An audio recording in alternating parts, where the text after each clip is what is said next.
ગીર ગઢડા તાલુકાના પડાપાદર ગામે ચેકડેમ કમ કોઝવેનું ખાતમુહૂર્ત 2 કરોડ 12 લાખના ખર્ચે તૈયાર થનાર ચેકડેમ કમ કોઝવેનું ખાતમુહૂર્ત સાંસદ સભ્ય અને ધારાસભ્યના હસ્તે કરવામાં આવ્યું. ગીર ગઢડા તાલુકાના પડાપાદર ગામે construction of Padapadar check dam cum causeway on river Raval યોજનાનું ખાતમુહૂર્ત કરવામાં આવ્યું હતું. આ ખાતમુહૂર્ત કાર્યક્રમમાં મુખ્ય મહેમાન તરીકે સાંસદ રાજેશભાઈ ચુડાસમા તથા ધારાસભ્ય કાળુભાઈ રાઠોડ ઉપસ્થિત રહ્યા હતા. તેમજ વિશેષ ઉપસ્થિતિમાં જિલ્લા કલેક્ટર એન.વી. ઉપાધ્યાય અને જે.કે. કારાવદરા, ગીર સોમનાથ સિંચાઈ વિભાગ પણ હાજર રહ્યા હતા. આ કાર્યક્રમમાં જિલ્લા પંચાયત કારોબારી ચેરમેન ડાયાભાઈ જાલોંદ્રા, તાપ, ઉપપ્રમુખ, પ્રતિનિધિ ભીખાલાલ કિડેચા તેમજ સ્થાનિક રાજકીય તથા સામાજિક આગેવાનો, કાર્યકરો અને ગ્રામજનો મોટી સંખ્યામાં ઉપસ્થિત રહ્યા હતા. ચેકડેમ કમ કોઝવે બનવાથી વિસ્તારના ખેડૂતોને સિંચાઈ માટે પાણી ઉપલબ્ધ થશે તેમજ ગામના આવાગમન માટે પણ સુવિધા વધશે. વિશાલ ચૌહાણ, ગીર સોમનાથ. એમાંથી કામ કાઢીને લઈ આવે ને એ જ સાચો ધારાસભ્ય કહેવાય.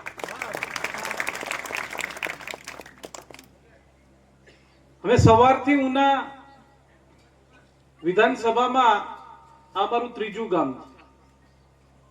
અમે ત્યાં રામપરા ગયા, ત્યાં પણ વર્ષોથી બ્રિજની માંગણી હતી.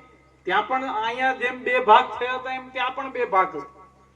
પણ આ બંને કાળુભાઈ રાઠોડે સીએમ સાહેબ અને સિંચાઈ વિભાગના આપણા મંત્રીશ્રીઓને રજૂઆત ચેકડેમ ટુ કોઝવેના ખાતમુહૂર્તમાં આપણા આમંત્રણને માન આપી અને સમય નહોતો છતાં પણ ટાઈમ કાઢી અને આપણા ગામમાં પધારેલા આપણા સાંસદ શ્રી રાજેશભાઈ ચુડાસમા સાહેબ તેમજ આપણા હર હંમેશ ગમે ત્યારે યાદ કરી અને હાજર રહેવા આપણા માનનીય ધારાસભ્ય શ્રી કાળુભાઈ રાઠોડ તેમજ પાવભાઈ ચાવડા, રાજુભાઈ ડાભી, દુલાભાઈ ગુજ્જર, મનુભાઈ કાતરિયા, આજુબાજુમાંથી પધારેલા બધા ગામના સરપંચશ્રીઓ અને ગામમાંથી પધારેલા બધા વડીલો, યુવાનો, ભાઈઓ અને બહેનો, આપણે ઘણા સમયથી રાહ જોતા હતા કે ક્યારે ડેમ બને, ક્યારે ડેમ બને, પણ બધું હેમદસ્તી અને આગેવાનો તરીકે, કાર્યકર્તાઓ તરીકે અમારી આ ગામ પ્રત્યેની લાગણી લાંબા સમયથી હતી. ઘણા ભૂતકાળમાં ઘણા મંત્રીઓ પણ આવી ગયા છે, ઘણા પ્રદેશના પ્રમુખો પણ આવી ગયા, છતાં પણ આ વિસ્તારને ક્યાંક ને ક્યાંક ચેકડેમ વિથ કોઝવે જે વાત કરી થઈ ગયા.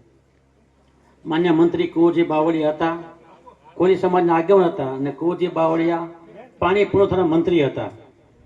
ખરેખર ચેકડેમ વિથ કોઝવે ન થાય પણ કુંવરજી બાવળિયા ને અવારનવાર અમે રજૂઆતના કારણે આ બંને ગામના આગેવાનોનો, કાર્યકર્તાઓની લાગણીને ધ્યાનમાં રાખી અને લોકોની અવર જવરમાં ધ્યાનમાં રાખી અને મુશ્કેલી ધ્યાનમાં રાખી અને સ્પેશિયલ કેસમાં કુંવરજીભાઈએ આપણે ચેકડેમ વિથ કોઝવેની જે તે વખતે આપણે મંજૂરી આપી દીધી હતી.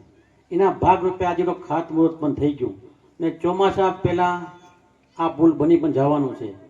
એજન્સીને મારી ખાસ વિનંતી છે, એજન્સી એટલે મીન્સ કોન્ટ્રાક્ટરને મારી ખાસ વિનંતી છે કે જેટલું બને એટલું આ કામમાં ઝડપ રાખજો. ને પાછી એ પણ મારી વિનંતી છે કે એક પણ ટકવામાં બાંધછોડ ન થાય, ખોટું ન થાય, ખોટું કરે ને એની કાળજી ખાસ રાખજો. કારણ કે મારી અવારનવાર અહીંયા મારી વિઝિટ હશે ને ગામના આગેવાન તરીકે, કાર્યકર્તાઓ બંને ગામની આગેવાની ફરજમાં આવે કે મારું કામ છે, અમારા ગામનું કામ છે, તો અમારે